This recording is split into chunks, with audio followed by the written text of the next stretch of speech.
பொங்கல் பரிசுடன் ரூபாய் 2000 ரொக்கம் வெளியாகும் முக்கிய அறிவிப்பு. வாங்க என்ன அறிவிப்புன்னு சொல்லி பார்க்கலாம். அதுக்கு முன்னாடி நம்ம சேனலை சப்ஸ்கிரைப் பண்ணலாம், சப்ஸ்கிரைப் பண்ணிக்கோங்க. இப்போ தகவல்குள்ள போகலாம். பொங்கல் பண்டிகை ஒட்டி 2.20 கோடி குடும்ப அட்டைதாரர்களுக்கு வழங்கப்படும் பொங்கல் பரிசு தொகுப்பில் 1 கிலோ பச்சரிசி, 1 கிலோ சர்க்கரை மற்றும் 1 முழு கரும்பு இடம்பெறும் என்று முதலமைச்சர் மு க ஸ்டாலின் அறிவித்திருந்தார். இதன் வழி சம்பந்தப்பட்ட ரேஷன் கடைகளில் டோக்கன்கள் வழங்கப்படும் நடவடிக்கை அதாவது இன்று ஜனவரி 3 தொடங்கப்படும் என தமிழ்நாடு அரசு அறிவித்துள்ளது. இது தொடர்பாக அனைத்து மாவட்டங்களிலும் டோக்கன் அச்சடிக்கப்பட்டு முடித்துவிட்டது.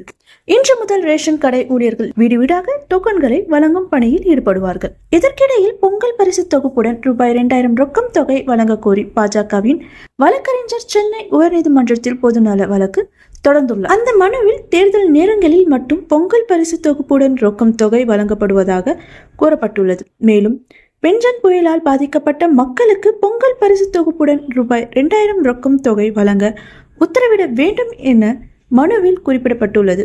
இதற்கான விசாரணை விரைவில் தொடங்கப்படும் என்று எதிர்பார்க்கப்படுகிறது.